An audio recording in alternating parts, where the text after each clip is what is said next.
Merci beaucoup, Madame la Présidente, Monsieur le Président, mes chers collègues. Alors, à mon tour de vous remercier pour l'ensemble des interventions que vous nous avez livrées.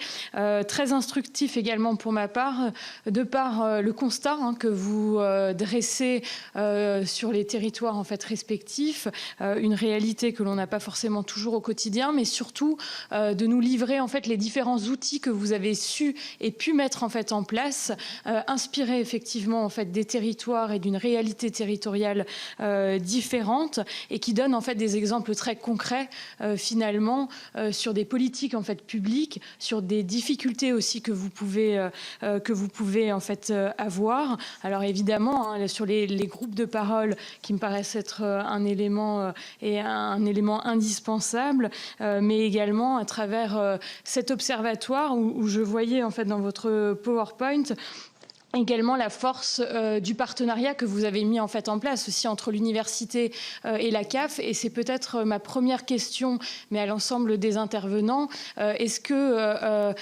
quel est votre regard justement sur ce partenariat et sur les partenariats qui sont nécessaires? Alors effectivement avec d'autres structures associatives, mais également avec les pouvoirs publics, parce qu'on sait qu'en matière en fait de famille, et comme vous l'avez dit plusieurs fois, on est à la croisée aussi de plusieurs difficultés, mais également en fait d'un épanouissement, pour reprendre ce qui est derrière vous, grandir et s'épanouir sur l'observatoire, donc de voir en fait justement quelle est votre lecture, peut-être en fait à la fois positive et négative, des partenariats que vous avez pu mettre en place, mais également de ce qu'il faudrait peut-être fédérer et aller plus loin pour permettre en fait justement d'avoir cette culture de la parentalité dans notre société encore un peu plus présente. Donc ça c'est ma première question. Alors depuis vous avez pu répondre notamment sur la question en fait du rôle du père, parce qu'on voit et vous l'avez également dit que les familles monoparentales sont de plus en plus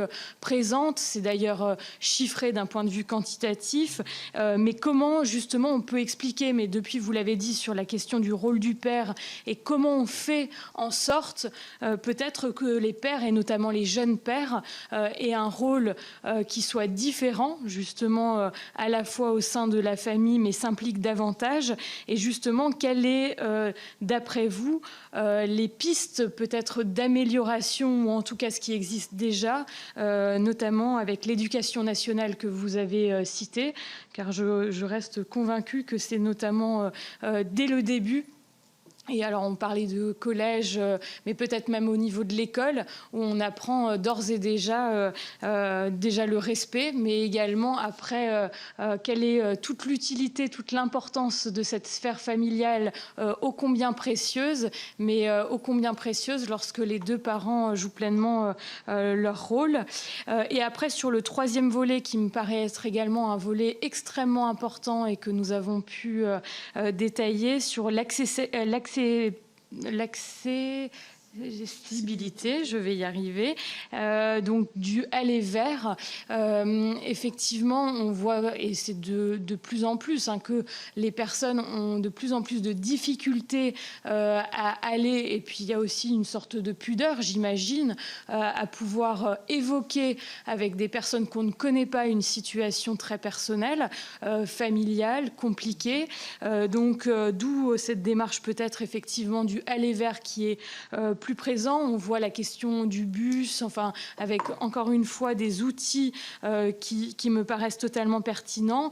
Est-ce que d'après vous, en matière de politique de communication, au-delà de ce qui se fait déjà sur Internet et autres, mais est-ce qu'il y a une profusion de communication qui des fois dilue le message, ou est-ce qu'au contraire il y aurait des aspects plus pertinents à développer sur cet aspect-là pour inciter les gens, les parents, les pères et mères à pouvoir aller vers des structures qui existent, mais dont ils n'ont pas forcément connaissance. Et on sait à quel point dans notre société tout va vite, extrêmement vite, et ça change. On citait l'exemple des pensions alimentaires notamment, d'un point de vue législatif, mais également d'un point de vue des outils. Comment fait-on pour justement communiquer de manière efficiente d'après vous? Je vous remercie. Merci, chers collègues rapporteurs. Donc, je vous laisse répondre peut-être Monsieur Malbert, je vous vois que Oui, vous... merci beaucoup, madame, pour vos questions précises.